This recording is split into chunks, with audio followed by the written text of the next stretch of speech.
Eso es todo gracias a ustedes. Siempre están muy atentos ahí todo el equipo de Asís, así que muchísimas gracias. No se preocupe. Temas técnicos que a veces nos exceden. Bueno, espero que vayamos bien a todos los colegas. Vamos que falta menos. Estamos por la mitad, pero falta menos. Acá la idea no es llenar de contenido, sino tratar de entender o invitarlos a pensar y a repensar varias cosas de cómo uno viene trabajando, ¿no? Que muchas veces uno trabaja de la misma manera, eh, porque siempre, como que hace años que uno trabaja así, y entonces nos cuesta mucho el cambio. Sin embargo, debemos tener en cuenta que en algunos se tiene que dar lugar para el cambio, ¿no? Tener pensamiento crítico y permitir cambiar con la finalidad de dar calidad de atención. Bien, ahora en esta tercera parte lo que vamos a hablar un poco es signos perdón, signos y síntomas de sobrecarga cardíaca. Vamos a hablar un poco de la cardioversión y la desfibrilación eléctrica. ¿Sí? Confírmeme, por favor, si se visualiza el paso de la diapositiva. Sí, licenciado, con normalidad. Ahí la pasé, no sé si se Sí, ya llega a ver. está en la diapositiva que dice signos y síntomas, ¿verdad? Muchas gracias a todos por participar y por estar ahí contactados, conectados. Bueno, signos y síntomas de insuficiencia cardíaca. Lo que hablábamos hoy, ¿no? Buscar signos y síntomas, de la observación, de la palpación. ¿Y qué voy a buscar? ¿Por qué un paciente tiene sobrecarga cardíaca? ¿Qué está pasando con ese corazón? ¿Por qué ese corazón no puede tener un buen gasto cardíaco? ¿Qué pasa a nivel previo? Porque acá tiene que ver con la precarga, ¿no? Hay mucho llenado ventricular. ¿Se acuerdan? La precarga era el grado de estiramiento de las fibras miocárdicas. ¿Eso qué tiene que ver? Porque hay mucho llenado ventricular. Hay mucho volumen. Entonces hay una sobrecarga cardíaca. ¿Sí? Puede ser mucho volumen o puede ser que haya una obstrucción o un aumento de resistencia periférica, lo cual hace que la sangre no fluya correctamente a partir del corazón en adelante, ¿se entiende? ¿No? Entonces, ahí algo va a pasar que el paciente va a tener un conjunto de signos y síntomas, el cual vamos a tener que estar atentos para detectarlo y que no traiga complicaciones mayores. Entonces, el paciente va a tener disnea, ortopnea, ¿sí? La ortopnea es el cambio de presión sistólica, perdón, el cambio de tensión arterial por el cambio de postura. ¿eh? Cuando está sentado, a pararse, cuando está acostado, a sentarse. Bien, ese cambio de postura, el cuerpo, que es normal que haya una variación de la presión, porque cambian las alturas, las presiones, la presión hidrostática, cambia también a nivel por la gravedad, ¿verdad? De ese flujo que desciende, entonces puede traer ese tipo de variación y se denomina variación ortopneica. ¿Sí?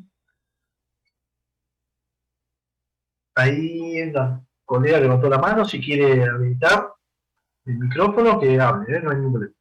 El paciente puede ya tener disnea paroxística nocturna, ¿sí? ¿Qué significa eso? Bueno, estando en reposo, una disnea. ¿eh? ¿Y por qué se denomina así paroxística nocturna? Porque el paciente, al tener una falla de bomba, ¿bien? Al no inyectar correctamente un buen volumen sistólico, empieza de a poco a retener esos líquidos, ¿bien? Y a tener aumento de presiones retrógradas, lo que hace que el paciente tenga cierta disnea por esa acumulación de líquido. ¿eh? Edema agudo del pulmón, eso va a ocurrir también por una falla de bomba izquierda, después vamos a explicarlo bien. Edema periférico, eso está relacionado más a una falla de bomba derecha, ¿bien? Nicturia, fatiga, palpitaciones, anorexia y un malestar epigráfico, ¿sí? Un dolor, por eso podría llegar a tener. Pero acá hay signos y síntomas que son bien característicos, como ingurgitación yugular, edema generalizado, edema de pulmón, disnea. Entonces nosotros tenemos que estar atentos para qué, para que justamente ante la mínima sospecha tratar de revertir y que no llegue a tener un claro edema agudo de pulmón. ¿Sí? Y acá está un gráfico está medio borroso, pero se visualiza bien. ¿Qué ocurre en la insuficiencia cardíaca derecha? La insuficiencia cardíaca derecha me está diciendo que el corazón derecho no eyecta sangre de manera correcta. Por lo tanto, de ese ventrículo derecho que tiene que eyectar sangre, ¿hacia dónde? Hacia la arteria pulmonar, ¿bien? Algo está pasando que no fluye bien la sangre. ¿Qué puede ser? Aumento de presión intrapulmonar, podría llegar a ser también una estenosis de la arteria pulmonar. ¿Qué pasa si yo cierro la arteria pulmonar? Bueno, esa válvula, o una falla valvular, ¿verdad? Se estenosa, entonces el ventrículo tiene que hacer más fuerza para eyectar sangre por ahí. Y lo primero que ocurre es que es una hipertrofia ventricular. Aumenta de tamaño ese ventrículo tratando de vencer. Eso estoy hablando de manera crónica que después se reagudiza, ¿no? Entonces este corazón trata de hacer más fuerza, lo que hace que haya más presión dentro del ventrículo derecho. Entonces la sangre, voy para atrás, fíjense, la sangre que está en la aurícula derecha le cuesta mucho pasar por la válvula tricuspide y pasar al ventrículo derecho. ¿Ok?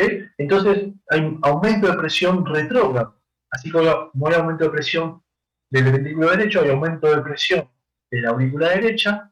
¿Y qué estructuras llegaban a la aurícula derecha? Bueno, la vena cava superior y la vena cava inferior. Como consecuencia, este paciente yo voy a observar que tiene ingurgitación yugular. Ingurgitación yugular, bilateral, ¿verdad? Que son las que drenan a dónde? En la vena cava superior. Que como ese ventrículo no eyecta sangre como corresponde, hay aumento de presión retrógrada. Ojo, no estoy diciendo que la sangre retrocede, ¿eh? No estoy diciendo que cambia el flujo sanguíneo. Lo que estoy diciendo es que hay aumento de presión. La sangre fluye, pero con más dificultad. Entonces la sangre que tiene que pasar de un lado al otro se ve dificultada porque hay más presión en el otro lugar. Entonces le cuesta pasar. Es por eso que vemos la ingurgitación yugular. ¿Sí? También a nivel hepático, desde la vena cava inferior, todo el sistema porta, se va a ver alterado todo ese sistema. Entonces el hígado va a estar con más, con una estenosis, con una retención de líquido, con una retención de sangre. ¿Bien? Lo cual es aumento de presión hidrostático dentro del hígado, lo que va a terminar haciendo a nivel crónico una hepatomegalia, un aumento del tamaño del hígado. Fíjense cómo desde una válvula del corazón podemos llegar a tener un montón de otras alteraciones. Por eso esto de mirar al paciente de manera holística, no solamente el corazón y la parte cardiovascular, sino también otros aspectos, ¿no? Y esto también se va a ver repercutido, se va a ver afectado a nivel tisular, a nivel periférico, donde va a haber edemas generalizados, más bien en miembros inferiores. ¿Por qué? Porque la sangre no va a fluir bien. ¿Se acuerdan que la vena cava inferior se confluyen las venas desde las axilas hacia abajo, ¿verdad? Las venas de distintos órganos, de distintas estructuras, miembros inferiores, abdomen y demás. Toda esa sangre quiere llegar al corazón y está estancado, hay mucho tránsito, como se dice. Está estancado. Entonces, eso se ve reflejado en el edema, que es líquido intersticial. ¿Y todo por qué? Porque hay falla a nivel del corazón derecho. Entonces, este paciente va a tener edema generalizado en los dos miembros inferiores.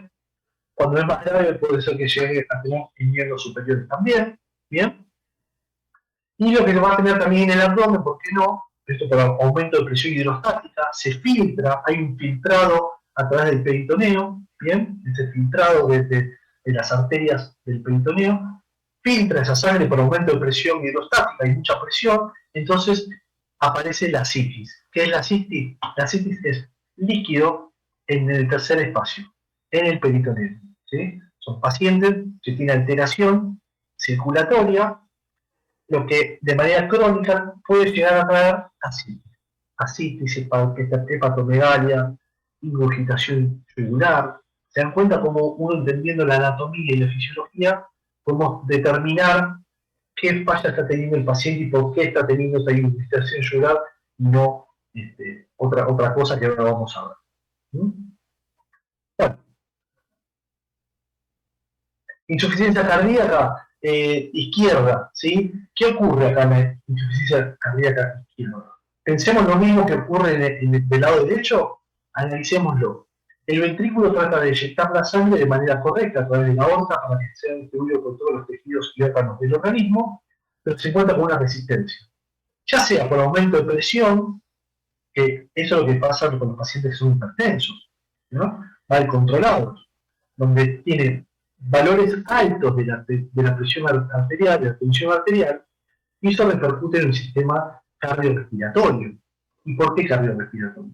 Porque ese ventrículo va a querer inyectar sangre a través de la aorta. Como la aorta tiene mucha resistencia periférica, o supongamos, lo mismo ejemplo que puse antes, la válvula sigmoidea aórtica, hay una estenosis aórtica, se cierra. Como se cierra, tiene una estenosis, la sangre que tiene que inyectar por ahí le va a costar mucho más, aparte de detectarlo seguramente con un soplo aórtico, ¿bien? Vamos a tener de manera crónica una hipertrofia ventricular izquierda, porque ese corazón tiene que hacer mucha fuerza para vencer esa resistencia, ¿bien? Lo que va a hacer que haya un aumento de presión ventricular, volviendo para atrás, va a haber un aumento de presión auricular. ¿Y a dónde se va a repercutir este aumento de presión retrógrado? A ver, habilito el chat. ¿Qué dicen ustedes? ¿A dónde se va a repercutir o qué le va a pasar al paciente? Del lado derecho ya dijimos, hepatomegalia, ascitis, edema generalizado, ingurgitación celular. Ahora pensemos, del lado izquierdo, ¿qué ocurre? Hay aumento de presión hidrostática o de presión ventricular, lo que conlleva un aumento de presión auricular, porque la sangre tiene que fluir, ¿verdad? Y le cuesta. ¿Qué hay más atrás? ¿Qué desemboca en la aurícula izquierda? Las venas pulmonares. ¿Y se va a ver afectada ahí la presión, esa presión? Sí, porque la sangre que viene de los pulmones va a querer drenar hacia la aurícula y se va a ver ahí congestionado. Y esa presión de las venas pulmonares también va a repercutir en los capilares pulmonares de todo el pulmón. ¿Y qué va a pasar ahí? ¿Qué le va a pasar al paciente por tener una falla izquierda? Un edema agudo de pulmón, una disnea, ¿sí? Va, como dice Marjorie muy bien, va a estar afectado el intercambio gaseoso, va a tener un estado ácido-base totalmente alterado, ¿sí? Va a estar con fatiga, va a estar agotado, con taquimea, con taquicardia. Entonces, del lado, digamos, cuando tenemos edema agudo de pulmón, dice usted, exactamente, muy bien, de origen cardiogénico, exactamente, me gustó muy bien eso. Perfecto, un edema agudo de pulmón cardiogénico. ¿Provocado por qué? Por una falla de bomba izquierda. Se dan cuenta que cuando hablamos del corazón, si bien es uno solo, una cosa es que tenga una falla derecha, otra cosa es falla izquierda. ¿Sí? Si bien muchas veces va de la mano, pero tenemos que entender qué es lo que trae cada uno de ellos.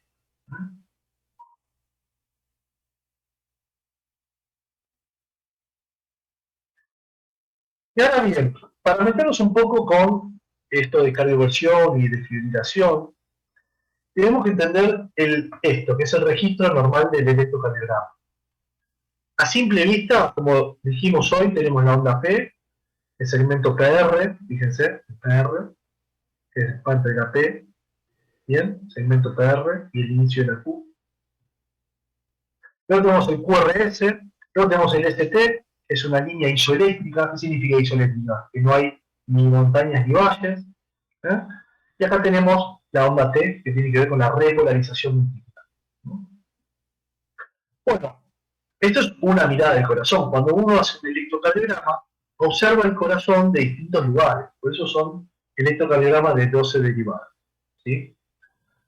Tenemos D1, D2, D3, ABR, ABL, ABF, B1, B2, de B1 a B6 son las precordiales. Todas estas son 12 derivadas. ¿No? En la parte inferior tenemos el B1, el B2 pareciera. Ah, no, está bien, B1. Mira, B1, está bien. Generalmente se hace el D2, ¿no? Para evaluar la tira larga y evaluar la frecuencia cardíaca, si es rítmico, si no es rítmico. Otra vez, los invito a participar del diplomado en cardiología que vamos a iniciar en junio junto con ASIS, y estos lo vamos a ir practicando y desarrollando, incorporando conocimiento para la lectura. Vamos a hablar del papel, por supuesto, es muy importante. Acá lo que yo quiero ahora que veamos es qué es esto normal y pasar a los 4 registros electrocardiográficos que indiquen paro cardíaco. Pero la primera pregunta acá, lo que tiene que quedar claro, que en el registro electrocardiográfico que estamos viendo hay actividad eléctrica. ¿Se dan cuenta que tiene actividad eléctrica? Porque tiene curvas positivas, curvas negativas, ¿bien? Segmentos, tiene la onda P, la onda T. Después vemos si tiene una arritmia, si tiene, pero tiene actividad eléctrica. Eso es lo que quiero que veamos a grandes rasgos. ¿Bien? En esta diapositiva que vamos a poner ahora, voy a mostrar los 4 registros electrocardiográficos que indican que el paciente tiene un paro cardíaco. ¿Sí? 4 registros electrocardiográficos que indican que el paciente tiene un paro. Ya todos sabemos, ¿no?, que cuando tiene un paro, bueno, hay que evaluar el sensorio, si responde o no responde, si respira o no respira. Ya ni siquiera el pulso nos fijamos, porque si no respira y no responde, sabemos que con el RCP básico debemos revisar la RCP. Si somos personal de salud, sí podemos tomar el pulso, pero no perder mucho tiempo. Y ante todo este cuadro, analizar el sistema de emergencias y comprimir rápidamente. Bien, ahora, dentro del paro cardíaco, el corazón puede llegar a tener cualquiera de estos 4 registros electrocardiográficos, ¿sí? Entre paréntesis, también hay algunas preguntas referidas a esto. Pero es importante que lo podamos determinar. ¿Y por qué? Porque en función a esto se va a realizar el tratamiento definitivo de la RCP, del paro cardíaco, perdón, la RCP avanzada. Es el tratamiento definitivo de un paro respiratorio. ¿Bien? Yo hago RCP básico, pero no sé qué registro tiene. Hago RCP básico, estoy en la calle, estoy en vía pública, no sé. Hasta que me traigan un equipo y pueda visualizar qué tipo de registro electrocardiográfico tiene. ¿Bien? Vamos con el primero. El primero es este de acá, se denomina asistolia.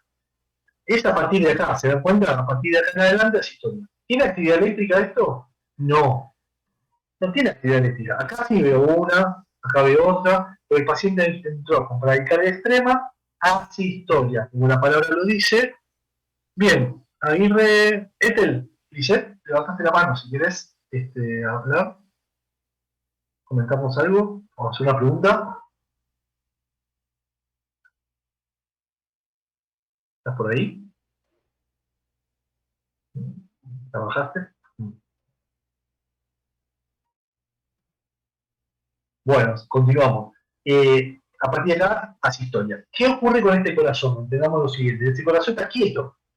Está quieto. No hay actividad eléctrica, y por lo tanto, no hay latido. ¿Cuál es el volumen sistólico de este tipo de registro? Actividad eléctrica sin pulso. Perdón, de este registro, asistolia. ¿Cuál es el volumen sistólico? Cero. No está latiendo, está así quietito. Aurícula y ventrícula. No hay una contracción organizada, no hay nada.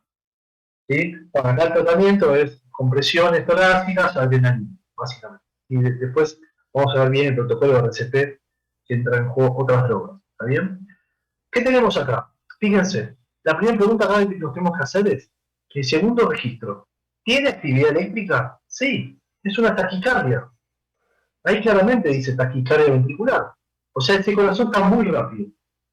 ¿Y por qué hay que hacer algo con esto? Porque como está tan rápido, miren esto, está tan rápido, tan rápido, tan rápido ese ventrículo, que el volumen sistólico es muy, muy escaso, casi cero, de 5 mililitros, 10 mililitros, nada. Cuando yo necesito, en realidad, para mantener un gasto cardíaco correcto, un volumen sistólico de 70 latidos por minuto.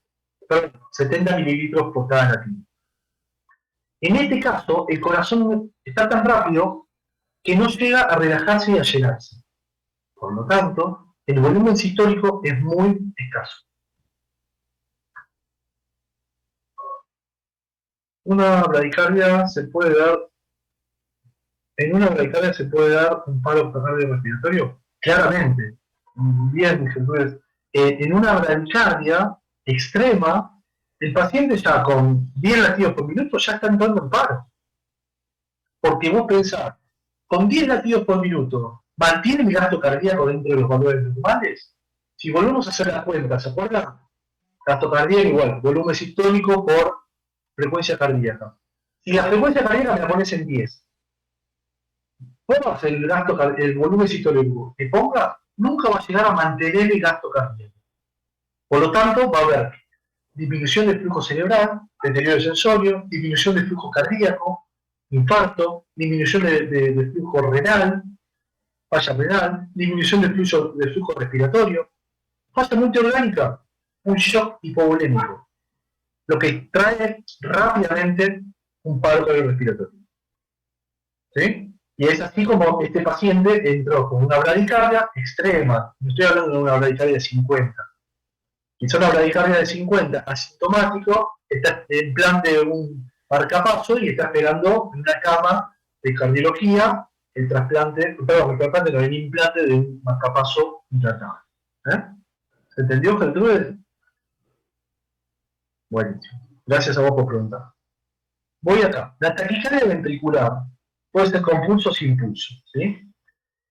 Cuando la taquicardia ventricular no tiene pulso, el paciente está descompensado y no tiene pulso, se lo trata como una fibrilación ventricular, es decir, hay que desfibrilar rápidamente. En cambio, cuando el paciente tiene pulso, bueno, hay que hacer una cardioversión o darle antiarrítmico como para revertir ese aumento de frecuencia cardíaca tan elevada. ¿Sí? Ahora después vamos a hablar de qué es la desfibrilación y qué es la cardioversión. Pero tenemos que entender que la taquicardia ventricular sin pulso, el paciente está en paro. Pero vos me decís, pero tiene una taquicardia ventricular, o sea, tiene ritmo, pero el corazón está tan rápido que no está afectando sangre. ¿Late? Sí, late, pero hay que frenarlo de alguna manera, hay que desfibrilarlo cuando no tiene pulso, porque está muy rápido, muy rápido. Siguiente, miren esto, fibrilación ventricular. ¿Qué le está pasando a esto? ¿Se acuerdan que hoy hablamos de la fibrilación auricular? ¿Qué le pasa a la auricular? Cada fibra muscular late de manera anárquica, de manera desorganizada, no hay una contracción organizada, ¿sí? Sino que son focos ectópicos distintos que disparan y activan las fibras musculares.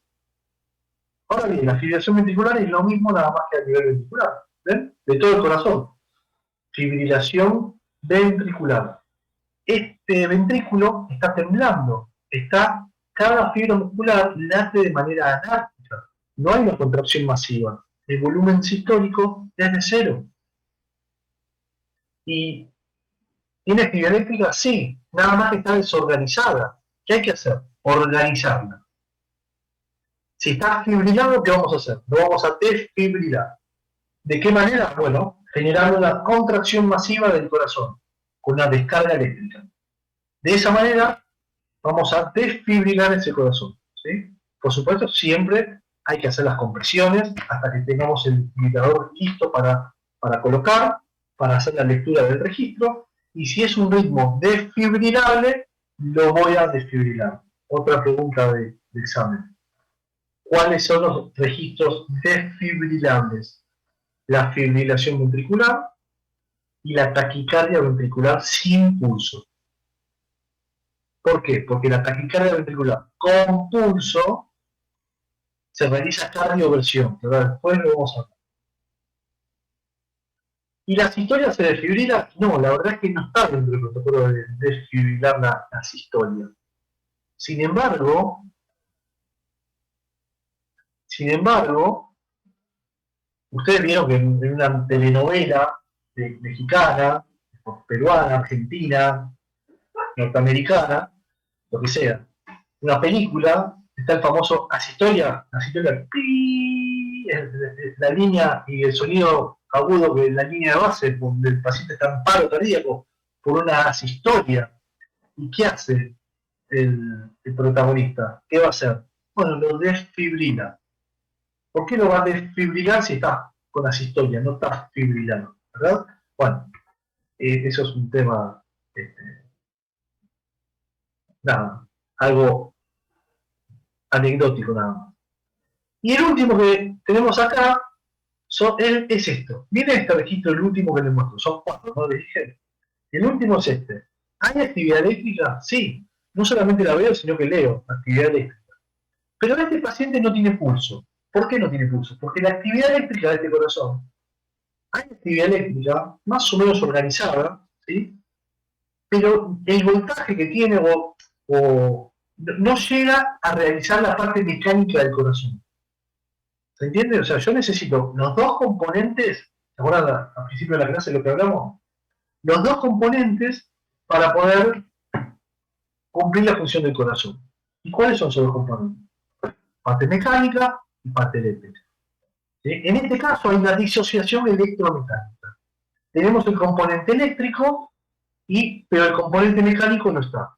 Por lo tanto, hay que tratarlo como si fuese una asistolia. ¿Sí? ¿Cómo se trata? Con compresiones torácicas siempre. En todos los registros, compresiones torácicas y el uso de adrenalina, ¿no? ¿Para qué? Para que esa actividad eléctrica llegue de alguna manera, digamos, al miocardio y tenga la posibilidad de contraerse. Lo que uno busca es eso. Entonces, estos son los 4 registros electrocardiográficos que indican paro cardíaco. Recuerden que yo no, cuando llego a ver a un paciente y veo que el paciente tiene línea de base, yo no me pongo a hacer RCP. Porque yo no atiendo monitores. Esto quiero que quede claro.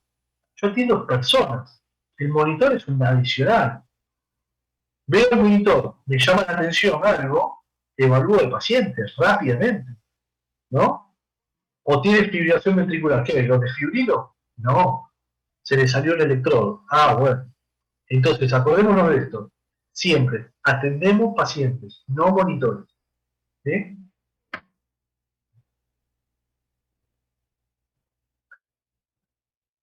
A ver. Este se lleva, ¿eh?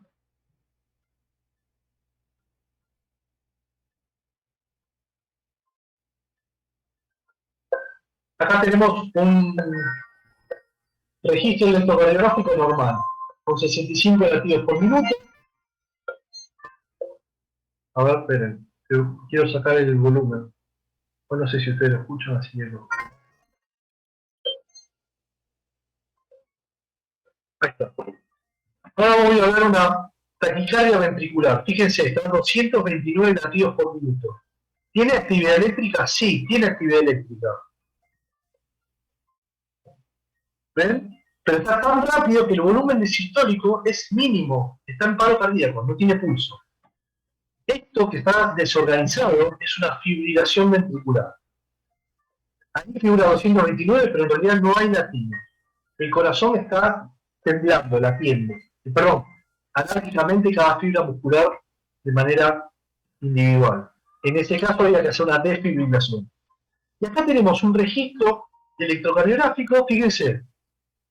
¿Hay actividad eléctrica? Sí, pero le tomo el pulso al paciente y no tiene pulso. ¿Cómo se denomina eso?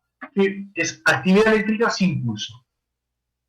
Y la última es esta, ¿no? La asistolia. Como la palabra lo indica, es una línea de base. Asistolia se llama sin sístole, ¿verdad? Directamente, sin sístole. Estos son los 4 registros electrocardiográficos que nos indican que el paciente tiene un paro cardíaco.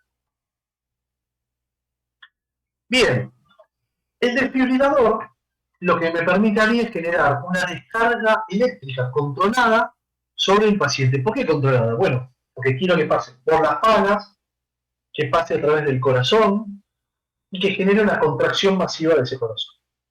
Para 2 cosas. O revertir la fibrilación o frenar el corazón, frenarlo en el sentido de generar una disminución de la frecuencia cardíaca cuando el paciente tiene una taquicardia ventricular con pulso. En ese caso se llama cardioversión. ¿Sí? En el caso de la cardioversión, debemos poner el desfibrilador en modo sincrónico. ¿Por qué sincrónico? Porque cuando uno va a disparar, necesito que sea en un punto exacto del complejo QRS. Pero como está tan rápido, esa taquicardia ventricular con pulso, es muy difícil que yo le acierte justo en el momento donde tiene que ser la descarga de la cardioversión. Es por eso que lo que yo hago, lo que se debe hacer, perdón, el protocolo, es colocar gel en las palas. No hace falta frotarlas, eso es de película. Un poquito de gel en las palas, tampoco hace falta, porque después nos quedamos sin gel, ¿no? Que muchos le ponen muchísimo. Es un poquito, se le pone un poco de gel, un poco de gel. Si total la corriente eléctrica va a pasar a través del gel conductor. ¿Bien? Colocar las palas donde corresponde, una en el esternón y la otra en el ápex del corazón. Si vamos a decir un punto, sería en el medio del esternón y la otra en medio, línea medio clavicular, interfacio intercostal, izquierda, ¿no? Revisamos la descarga ahí. Si voy a hacer una desfibrilación, lo que tengo que hacer es corroborar primero si es un ritmo desfibrilado. Si tiene asistolia, no lo voy a desfibrilar. Ahora, si llega a tener este paciente una fibrilación ventricular, hay que desfibrilarlo. ¿Cómo lo voy a desfibrilar? Observo el registro, es una fibrilación, y aviso a todo el equipo que voy a desfibrilar. Agarro las palas, cargo el equipo, apoyo las palas como corresponde, cargo como corresponde la cantidad de joules que me indique el médico, 150, 200 joules, lo que me indique, ¿sí? Puede ser 360 cuando es monofásico o 200 joules si es bifásico, ¿sí? Por ejemplo, que me indiquen 200 joules para la descarga, cargo, y antes de disparar, ¿qué tengo que decir? Habiendo apoyado la espalda donde corresponde, voy a disparar, no toquen al paciente, disparo en 3, 2, 1 y disparo. Todo ese protocolo hay que decirlo y alzarlo en voz alta, porque siempre hay alguno que está mirando, tocando al paciente y le agarra una descarga. ¿Sí? Recordemos siempre la seguridad del operador y del paciente, por supuesto, también. Entonces, repito, voy a disparar, no toquen ni al paciente ni a la cama, disparo en 3, 2, 1, y la cuenta se frena si yo observo que alguien está tocando al paciente. Y hay que volver a empezar. Le decís al doctor, no toque al paciente, voy a disparar en 3, 2, 1, disparo. Y ahí hacemos la descarga. Una vez que realizamos la descarga, el protocolo de hoy día dice que hay que continuar con las compresiones torácicas. Uno hace la descarga y como es el corazón, se generó una contracción masiva, piensen que pasó 200 joules por el corazón, generó esa contracción, pero no hay que chequear rápidamente si salió de la fibrilación. Lo que debemos hacer es compresiones torácicas, 2 minutos más, y luego chequear si salió o no de, de la fibrilación ventricular. Chequear también el pulso y demás, ¿no? Bueno, cuidados que debemos tener en cuenta: el desfibrilador siempre debe estar cargado, el control de su correcto funcionamiento, ¿bien? Colocación de gel conductor entre las palas y el paciente. ¿Por qué? Si yo le pongo un gel conductor entre las palas y el paciente, es un gran problema. Primero porque le voy a generar una lesión térmica, una quemadura en la piel. ¿Bien? Segundo, que no le voy a estar dando la cantidad de joules que necesita el paciente. Si el médico me indicó 200 joules, le tengo que poner gel conductor, porque si yo no le pongo gel conductor, esos joules se disipan. ¿Cómo se disipan? Bueno, en forma de energía lumínica, un chispazo, en forma de energía calórica, calor, ¿verdad? Se quemó el paciente, se lesionó, una lesión térmica. Entonces al paciente en vez de echar 200 joules llegó menos. Entonces, y aparte el paciente se va, si sale del paro cardiorrespiratorio, con 2 tatuajes, ¿no?, en el tórax. El carro de paro tiene que estar siempre preparado y con gel conductor para hacer las cosas como corresponden, ¿sí? No tenemos gel conductor, no sé, colocamos algún otro producto. Nunca alcohol. Parece algo obvio, ¿no? Han habido errores en cuanto a esto, ¿no? De colocar alcohol en el momento de la desfibrilación. Entonces, debemos ser cautelosos, por favor, con eso, ¿sí?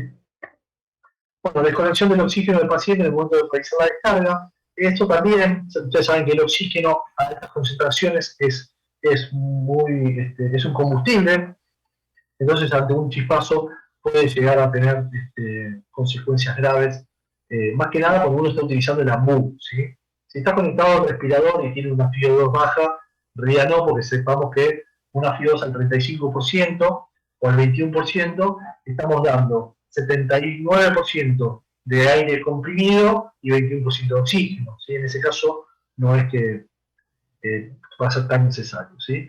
Y por último, como decíamos recién, no tocar ni al paciente ni la cama durante la descarga. Acá tenemos la imagen de cómo se colocan las palas, una pala en el esternón y la otra en el ápex, ¿bien? Eh, Esto para realizar la desfibrilación. Y para realizar la cardioversión, como dijimos, es una taquicardia ventricular, por ejemplo, ¿no? Son taquiarritmias, ¿no? Donde el paciente tiene una frecuencia cardíaca muy elevada, una taquicardia muy elevada y sostenida, que descompensa parcialmente al paciente y se encuentra a punto, por ejemplo, de hacer una descompensación hemodinámica. Entonces el paciente lo que se debe hacer es sedar al paciente, ¿sí? Y realizar una cardioversión. Para hacer la cardioversión es similar a la desfibrilación, pero como les dije antes, hay que apretar el botón de sincronizado. De ese modo, sincronizamos el disparo. Uno apoya las palmas, no toquen al paciente, disparo en 3, 2, 1, apretamos y siempre tarda unas milésimas de segundo en disparar. ¿Por qué? Porque el mismo equipo sensa en qué momento va a ser la descarga.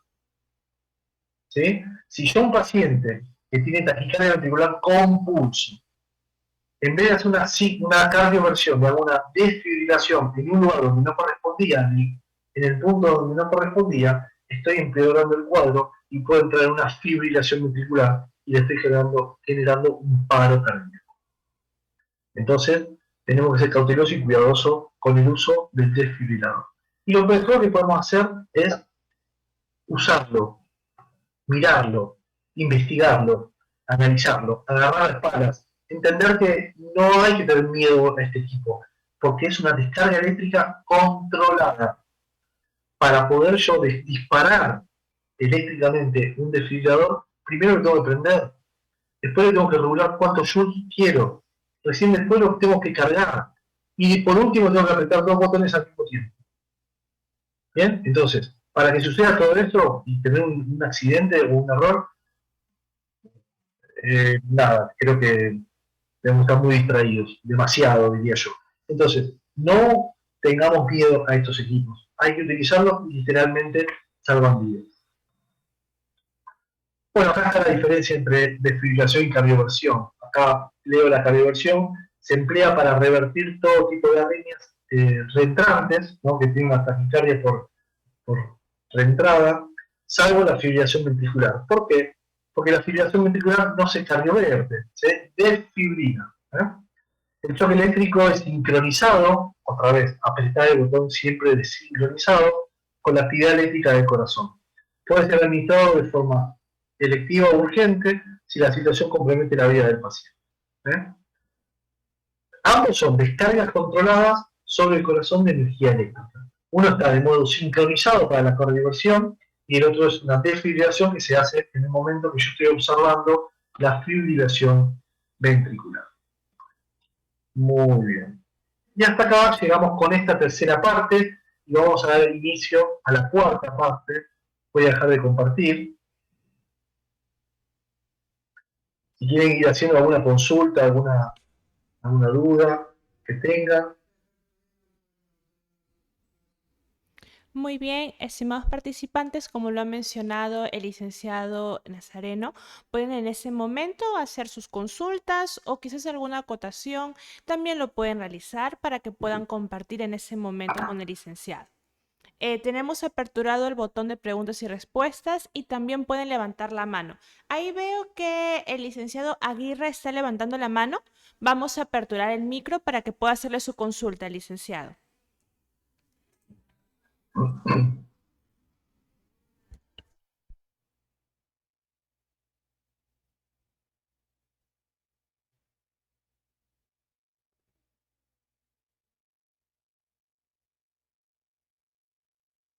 Levantó la mano accidentalmente.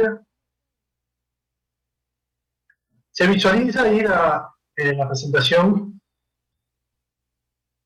Sí, sí se logra ver, licenciado.